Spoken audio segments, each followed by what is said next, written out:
क्या आपने भी टैरो डेक खरीद लिए हैं लेकिन समझ नहीं आ रहा है कि शुरुआत कहाँ से करें? या फिर आप यूट्यूब पर अलग अलग वीडियोस देखकर और भी ज़्यादा कंफ्यूज हो गए हैं? सच बताऊं, टैरो रीडिंग मुश्किल बिल्कुल भी नहीं है, लेकिन बिगिनर्स कुछ ऐसी गलतियां कर देते हैं जो उनकी लर्निंग को बहुत ही ज़्यादा धीमा कर देती हैं। और सबसे बड़ी बात, इन गलतियों की वजह से कई लोग टैरो रीडिंग सीखना बीच में ही छोड़ देते हैं। आज की इस वीडियो में मैं आपको बिगिनर्स की 7 सबसे बड़ी गलतियों के बारे में बताऊंगी। हर गलती का प्रैक्टिकल सॉल्यूशन भी दूंगी। अगर आप टैरो रीडिंग को सीरियसली सीखना चाहते हैं तो ये वीडियो आप ज़रूर देखिए एंड तक। हो सकता है आप इनमें से कोई गलती कर रहे हो। तो चलिए जानते हैं। सबसे पहले एक बात को समझिए कि टैरो रीडिंग कोई मैजिक ट्रिक नहीं है। ये एक लर्निंग प्रोसेस है। जैसे कि लैंग्वेज को सीखने में टाइम लगता है, जैसे म्यूज़िक या पेंटिंग सीखने के लिए प्रैक्टिस करनी पड़ती है, वैसे ही टैरो रीडिंग भी धीरे धीरे समझी जाती है। बहुत लोग पहले ही दिन परफेक्ट रीडिंग देने की कोशिश करने लगते हैं और ऐसा नहीं होता।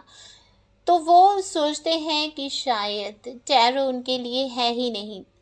लेकिन सच ये है कि प्रॉब्लम टैरो में बिल्कुल भी नहीं है, प्रॉब्लम लर्निंग अप्रोच में होती है और हम वही अप्रोच सुधारेंगे।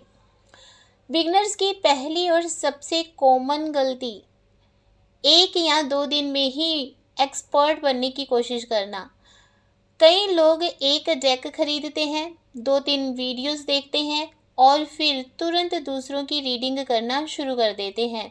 जब रीडिंग क्लियर नहीं होती तो उनको कॉन्फिडेंस टूटने लगता है। याद रखिए, टैरो रीडिंग एक स्किल है और हर स्किल की तरह इसमें भी रेगुलर प्रैक्टिस की ज़रूरत होती है। रोज़ सिर्फ 10 या 15 मिनट भी अगर आप टैरो कार्ड के साथ स्पेंड करते हैं और धीरे धीरे आपका कॉन्फिडेंस और अंडरस्टैंडिंग दोनों बढ़ने लगते हैं। इसलिए अपने आप को टाइम दीजिए, लर्निंग को एंजॉय करिए। कंपैरिजन तो किसी के साथ बिल्कुल भी मत कीजिए। दूसरी सबसे बड़ी गलती, हर कार्ड का मीनिंग रटना। हर कार्ड का मीनिंग रटना। कई बिगनर्स इंटरनेट से मीनिंग लिख लेते हैं या बहुत बड़ी लिस्ट याद करने लगते हैं, लेकिन टैरो सिर्फ कीवर्ड या डेफिनेशंस का नाम नहीं है। हर कार्ड एक कहानी बताता है। उसके सिंबल्स, उसके कलर्स, उसके कैरेक्टर्स, ये सब मिलकर एक मैसेज देते हैं। इसलिए सिर्फ याद मत कीजिए, कार्ड को देखिए, उसे ऑब्जर्व कीजिए और खुद से पूछिए कि इस कार्ड को देखकर मुझे सबसे पहले फीलिंग क्या आ रही है। ये हैबिट आपकी इंट्यूशंस को धीरे धीरे स्ट्रॉन्ग बनाती है और वही एक अच्छा टैरो रीडर बन पाएगा जो कि अपनी इंट्यूशंस को अच्छे से ध्यान से देखता है।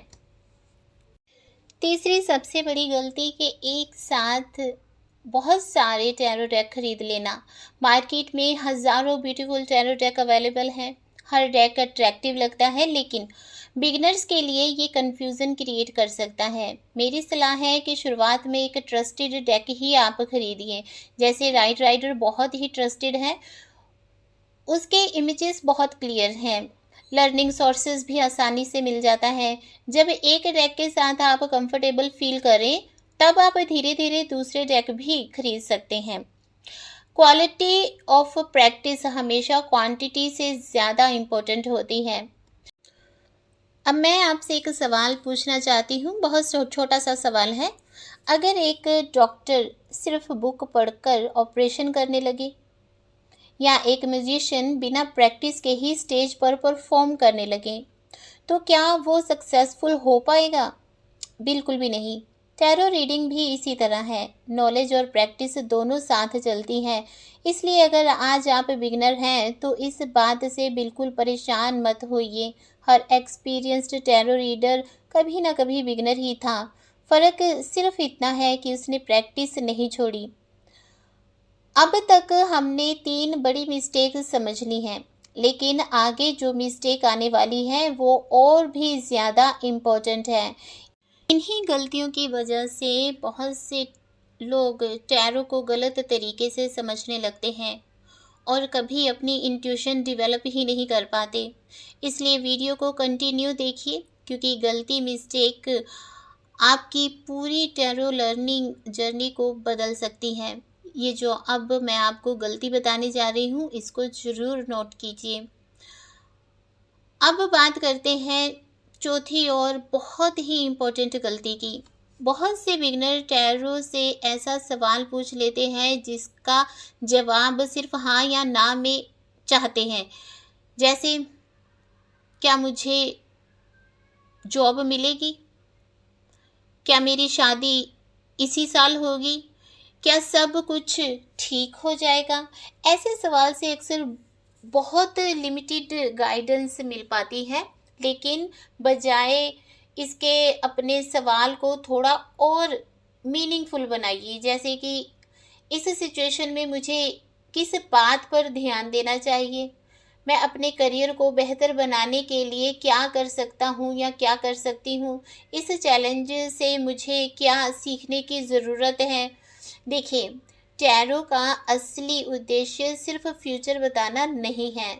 टैरो हमें अपनी सोच, अपने ऑप्शंस और अपने अगले कदम को ज़्यादा क्लैरिटी के साथ देखने में मदद करता है। जब आप बेहतर सवाल पूछते हैं तो बेहतर गाइडेंस मिलने की संभावना जो होती है वो बढ़ जाती है।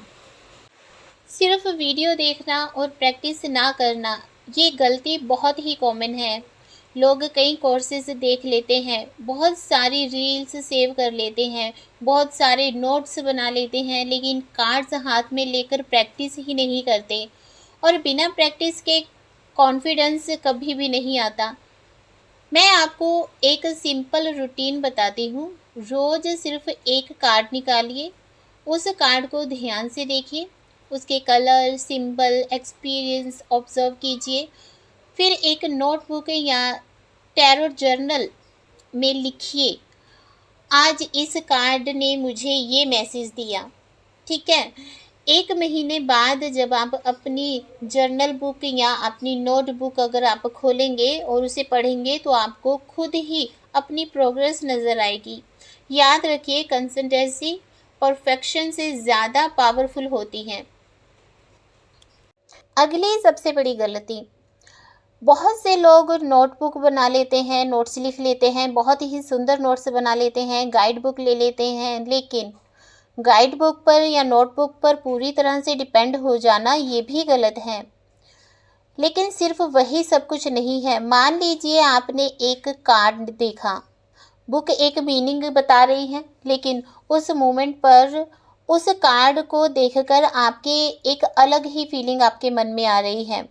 उस फीलिंग को तुरंत इग्नोर मत कीजिए, उसे नोट कीजिए। बाद में कंपेयर कीजिए कि आपकी इंट्यूशन कितनी सही है। इंट्यूशन को मैजिक पावर नहीं मानना है आपने, ये प्रैक्टिस के साथ धीरे धीरे स्ट्रॉन्ग होती है। जितना ज़्यादा आप ऑब्जर्व करेंगे उतनी ही आपका कनेक्शन जो है कार्ड के साथ नेचुरली डेवलप होगा। इसलिए एक अच्छा टैरो रीडर सिर्फ कार्ड नहीं पढ़ता, वो उनके मैसेज को समझने की कोशिश भी करता है। अब आते हैं उस गलती पर जो शायद सबसे बड़ी गलती है। रैंडम वीडियो देख ली, उससे मैंने बहुत कुछ सीख लिया, मैंने नोट्स भी बना लिए। इंटरनेट पर बहुत सी इन्फॉर्मेशन अवेलेबल है, लेकिन हर इन्फॉर्मेशन कंप्लीट एक्यूरेट हो ये ज़रूरी भी नहीं है। लेकिन एक क्रिएटर कुछ और बता रहा है, लेकिन दूसरा क्रिएटर उसी कार्ड के बारे में कुछ और बता रहा है, तो रिज़ल्ट क्या आता है? Result is equal to confusion. इसलिए अगर आप टैरो रीडिंग को सीरियसली सीखना चाहते हैं तो एक स्ट्रक्चर लर्निंग पाथ चूज़ कीजिए। स्टेप बाय स्टेप बेसिक समझिए, फिर कार्ड मीनिंग समझिए, फिर स्प्रेड कीजिए, फिर उस कार्ड से रीडिंग कीजिए, प्रैक्टिस कीजिए। जब फाउंडेशन स्ट्रॉन्ग होगा तभी कॉन्फिडेंस भी स्ट्रॉन्ग बनता जाएगा। चलिए एक बार जल्दी से आज की सारी मिस्टेक दोबारा से एक दोहरा लेते हैं। जल्दी रिजल्ट की चाहत करना, हर कार्ड को रटना, बहुत सारे टैरो डेक एक साथ खरीद लेना, गलत तरीके से सवाल पूछना, प्रैक्टिस ना करना, इंट्यूशंस पर भरोसा ना करना, स्ट्रक्चर्ड लर्निंग को इग्नोर करना। अगर आप इन 7 गलतियों से बच गए तो आपको टैरो जर्नी काफ़ी स्मूथ और इंजॉयबल हो सकती है। मैं आपसे एक बात दिल से कहना चाहती हूँ कि टैरो रीडिंग सिर्फ कार्ड या मीनिंग याद रखने का नाम नहीं है। ये एक लर्निंग जर्नी है। जितना आप सीखेंगे उतना ही आप खुद को और भी ज़्यादा बेहतर समझने लगेंगे। इसलिए कभी भी अपनी प्रोग्रेस को दूसरों के साथ कंपेयर मत कीजिए। हर लर्नर का अपना एक अलग तरीका होता है। रेगुलर प्रैक्टिस, पेशेंस और सही गाइडेंस बहुत ज़रूरी है। ये 3 चीज़ें आपको एक कॉन्फिडेंट टैरो रीडर बनने में बहुत मदद कर सकती हैं। अगर आप टैरो रीडिंग को और भी अच्छे तरीके से सीखना चाहते हैं तो आप प्ले स्टोर से ग्लोबल एस्ट्रोलॉजी एकेडमी ऐप को डाउनलोड कर सकते हैं। इस ऐप के थ्रू आप टैरो रीडिंग को बहुत ही आसान तरीके से समझते हैं। आपको पीडीएफ भी मिलती है जिससे कि आपको नोट्स इजीली प्रोवाइड हो जाते हैं। अगर आप बिगिनर्स हैं और कॉन्फिडेंट तरीके से सीख कर अपनी करियर को बनाना चाहते हैं तो ये ऐप आपके लिए बहुत ही लाभदायक हो सकती है। अगर आप टैरो रीडिंग कोर्स को 1 to 1 सीखना चाहते हैं, ऑनलाइन ऑफलाइन सीखना चाहते हैं तो आप स्क्रीन पर दिए हुए नंबर पर संपर्क कर सकते हैं और अपनी सीट बुक करवा सकते हैं। अगर आज की इस वीडियो से आपको कुछ नया सीखने को मिला है तो वीडियो को लाइक कीजिए, कमेंट कीजिए और इन 7 मिस्टेक को ज़रूर ध्यान में रखिए और कोशिश कीजिए कि आप लर्निंग के समय इन मिस्टेक्स से दूर रहें। आपने ये वीडियो पूरा देखा, धन्यवाद।